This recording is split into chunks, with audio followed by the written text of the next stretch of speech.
Assalamualaikum warahmatullahi wabarakatuh. Waalaikumsalam. Perkenalkan, nama saya Arisana Prasetyo dengan NIM 220210509 dari program pendidikan sejarah.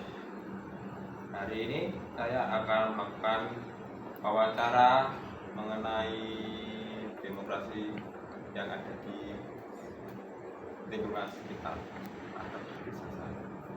Baik, hari ini saya dengan Mas, boleh dikenalkan? Nama saya Muhammad Durajeni. Saya akan ramah di sini. Baik Mas, saya mau sedikit bertanya tentang masalah yang ada di atau demokrasi yang pertanyaannya tuh, apakah ada upaya untuk mendorong warga dalam proses perkembangan sebuah desa? Pastinya ada yang masuk perkembangan untuk mendorong sebuah desa itu pastinya ada. Yang pertama itu melibatkan pertemuan dan komunitas para warga untuk merencanakan suatu perkembangan desa. Itu. Yang kedua itu forum atau pendidikan atau pelatihan seperti itu untuk membuat warga ini semakin maju dan mempunyai pola pikir yang lebih efektif lah untuk membangun perkembangan desa. Ini Mas, apakah sebuah gotong royong itu juga termasuk upaya untuk memperkembangkan desa? Itu termasuk Mas, karena sebuah gotong royong dari sebuah gotong royong itu juga bisa memperkembangkan desa. Mungkin contohnya kalau ada acara 17 Agustus itu kita kan melakukan pasti kan kita melakukan gotong royong, berbagai rencana-rencana itulah. Contohnya membuat pasang bendera gitu kan, terus membuat lomba, biasanya kan ada lomba kan ya Mas.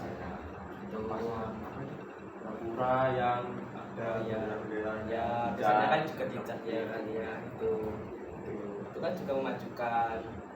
Setiap tahunnya juga memajukan. Mungkin ya ada lagi contohnya seperti gotong royong atau kerja bakti. Oh iya, bisa ada perubahan apa gitu ya di desa kayak beda gitu Ya, jadi kan kita membersihkan desa ini itu biar dipandang sama warga itu kan dipandang biar enak gitu kan Mas. ya kan bedanya lah Ya. gitu ya. Nah, setiap mungkin kan diadakan atau setiap minggunya atau setiap per bulannya kan selalu diadakan.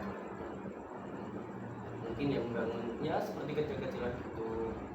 Ada lah pastinya itu Mas, kegiatan pasti ada. Oke Mas. Baik, untuk pertanyaan kedua Mas ya. Bagaimana masyarakat di desa ini dalam pemilihan kepala desa dan apa hambatan yang mungkin dihadapi?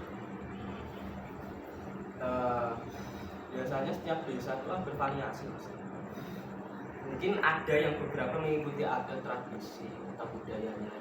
Biasanya kan ada yang pemilihan itu kan ya itu aja, kalau sampai lihat kan biasanya kan pasti ada ya. Beberapa desa itu pasti ada. Tapi kan yang sebenarnya itu kan itu harus mengikuti di pasal 2 ayat 1 itu setiap pemilihan itu pasti warga yang milih. Semua pemilihan itu ya warga yang menentukan bagaimana baiknya seperti itu kan sudah disahkan dalam undang-undang seperti itu. Untuk hambatannya mungkin itu seperti Mas, head speed atau hoax itu seperti itu, karena kan setiap oknum di pemilihan ya tadi ya Mas, pemilihan itu pasti ada kan oknum berapa ya itu melakukan hambatan seperti itu. Mungkin persediaan logistik itu bisa juga, konsumsi itu mungkin bisa juga. Ya, kalau hambatannya tuh orang atau warga itu yang golput dalam pemilihan, gimana sih cara menghadapinya?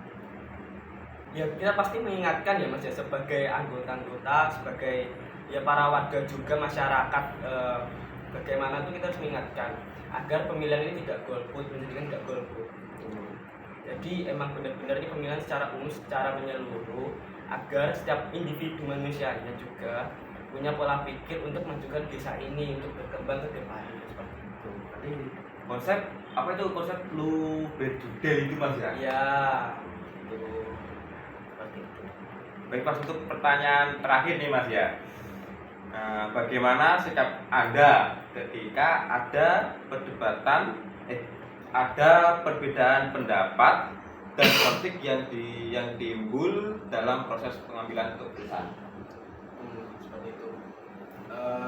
Mungkin kita harus memfokuskan pada tujuan utama ya Mas ya, atau rencana utama yang kita bangun untuk perkembangan desa ini. Kita harus fokus pada itu. Ya, mungkin kalau misalnya ada yang perdebatan atau perselisihan atau yang berbeda pendapat pada warga dan masyarakat, ya, itu mungkin kita harus memusyawarahkan atau mengadakan pertemuan untuk memusyawarahkan bagaimana baiknya, bagaimana solusinya. Kita harus memusyawarahkan hal tersebut untuk memajukan perkembangan desa ini gitu.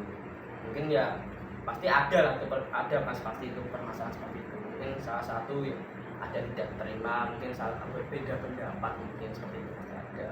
Tapi kita harus memusyawarahkan kembali tujuan utamanya itu, tujuan utama dalam membangun desa ini apa. Sekiranya sudah cukup sih mas buat tanya-tanya ini. Mungkin ada yang lagi mas. Kelihatannya tidak ada mas, sudah cukup saja. Baik, saya akhiri saja ya. Terima kasih untuk Mas Jimmy untuk pengacaranya. Nah, akhiri sekian dari saya.